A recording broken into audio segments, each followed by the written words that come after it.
This is the Lenovo Legion Pro 516 OLED. Beautiful name, right? In some regions, there's even a letter I shoved in there somewhere. This is Lenovo's front runner when it comes to their new 16-inch gaming laptops. And with a redesigned body, the newest specs, and an OLED display, it looks pretty damn impressive. But is it all flash and no show? Well, let's find out. And please like and subscribe if you like these type of videos. From the outside, the Legion Pro 5 looks pretty stealthy. You wouldn't be able to tell that it's a gaming laptop, minus those very obvious exhausts, of course. This black color catches fingerprints very easily though, so it's gonna look pretty greasy after normal use. Only the top lid is made of metal, so it does feel sturdy at the top, but the inside is all plastic. This doesn't make it feel cheap though. It's built quite well and probably won't explode if you drop it on the floor. This is not a thin and light laptop though. It's pretty thick, as are most gaming laptops. And you will feel this thing in your backpack, as it's pretty heavy, especially with that gigantic power brick on top. Personally, I really don't like this type of webcam bump and plastic bezel around the screen, and the top lid is smaller than the rest of the body, which looks a bit off. But as for build quality, this guy feels nice and sturdy. But for its size, it actually has really impressive specs. The second fastest laptop CPU and an RTX 5070 Ti is very nice. And that 5070 Ti gets a lot of power. This is basically the highest wattage version of this GPU you can get on a laptop. But this configuration is the highest spec model you can get. So no AMD 9955HX3D or RTX 5080 and 5090 options, which it probably could handle. Now, with a big body, it also has a bunch of ports, basically everything you can think of.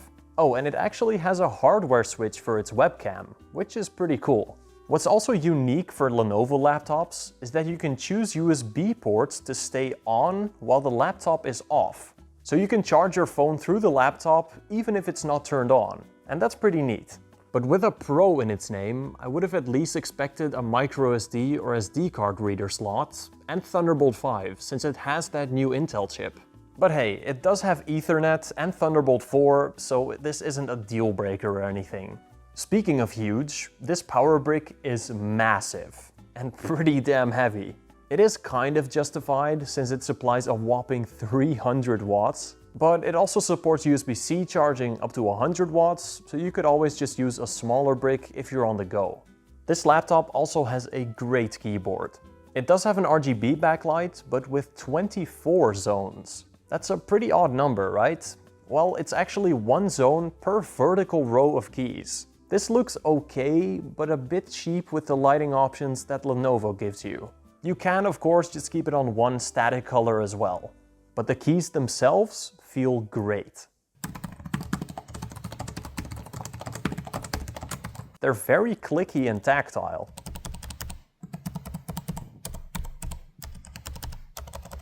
And hey, it's even got full-size arrow keys and a numpad. It really doesn't get any much better than this. Its trackpad is also pretty good. I do believe it's made of plastic, so it does feel a little cheap, but it has a very tactile click. It doesn't feel very premium, but it is nice and satisfying to use. I just wish it were a little bigger. I mean, this size is straight out of 2016.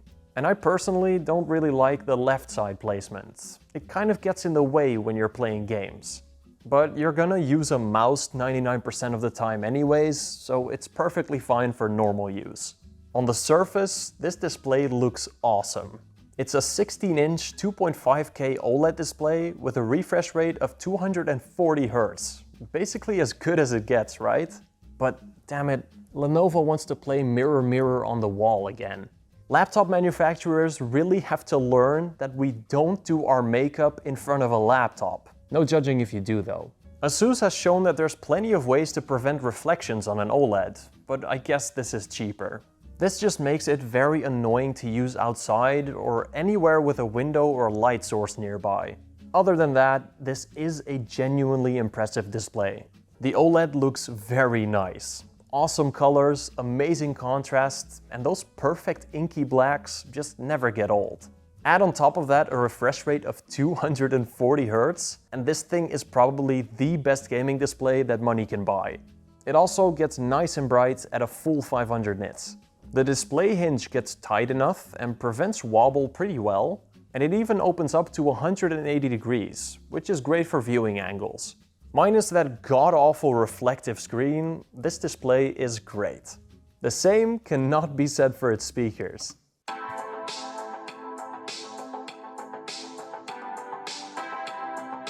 Sure, they sound fine and probably good enough for 99% of use cases, but they're pretty lacking in bass, and they don't get super loud.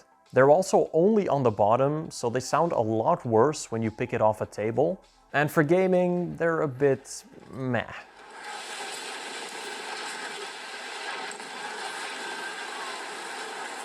The microphone sounds clear, but very tinny and a bit cheap.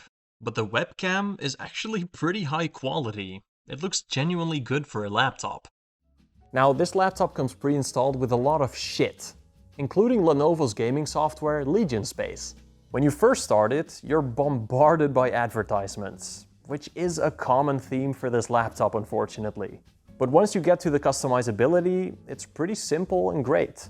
You can pick between quiet, balance, performance, and custom profiles. But just like some other gaming laptops, most of these profiles are locked if you don't have it plugged in, which really sucks. But when you do plug it in, the custom profile offers quite a bit of performance customizability. The lighting options are pretty lacking compared to other brands though. LegionSpace is fine for normal use, but it's a bit basic compared to other gaming laptop software. Which finally brings us to performance. This laptop is very fast. In Cinebench R23, it achieves basically the fastest CPU score on any laptop right now. This 24-core beast of a processor is simply top of the line. And in 3D Mark TimeSpy, it, again, gets basically the fastest GPU score out of any 5070 Ti laptop I've tested so far. If it does this well in benchmarks, I'm really excited to see how it'll perform in some real games.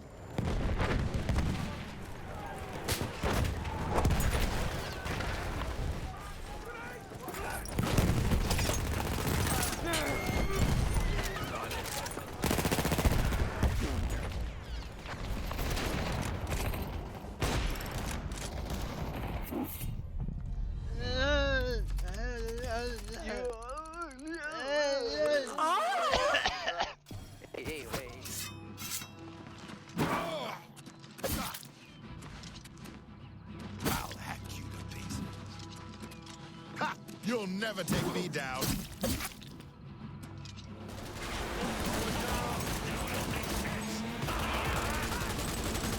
What is it going on?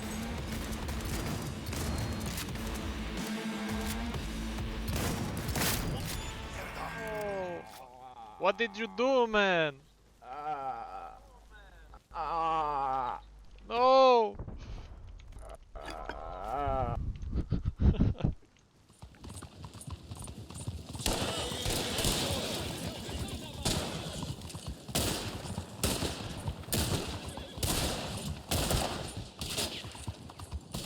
I'll keep this short. This laptop screams. It got amazing frame rates in every single game. There's not much to say about it really. Every game ran smoothly, and Windows itself felt especially snappy. Unfortunately, it is still slower than the fastest AMD chip in some CPU-heavy games like CS2 and Rust, by quite a bit. And I really hate that brands aren't pairing that CPU up with these top-of-the-line laptops. But hey, this chip is still one of the fastest CPUs you can find on a laptop, so you definitely won't be disappointed by it. What you will be disappointed by is its battery life. I tested its battery life in two scenarios, in light use and during gaming. In the light use scenario, I played a YouTube video until its battery died, with its display at full brightness at 60 Hz and with its dedicated GPU turned off. And yeah, it barely lasted 4 hours, which is not that good for simple video playback in a browser. Remember, this is one of the fastest laptop CPUs you can get, so it's made for power, not for efficiency. Now in the gaming test, I played Battlefield 1 until its battery died with the same settings as before. And it should be obvious, again, that you shouldn't buy this laptop for gaming on the go. Now, with one of the fastest laptop CPUs and a full wattage RTX 5070 Ti, this produces a lot of heat. So how does it handle that heat? Well, actually impressively well. Its CPU reached a maximum of 89 to 90 degrees Celsius, and its GPU reached a maximum of 88 to 89 degrees. Sure, that is a bit on the warmer side, but for almost 200 watts of heat, that is pretty damn impressive. And need I remind you, most full wattage RTX 5070 Ti and 5080 laptops are a lot thicker. But you can't break the laws of thermodynamics, so obviously it's going to run loud.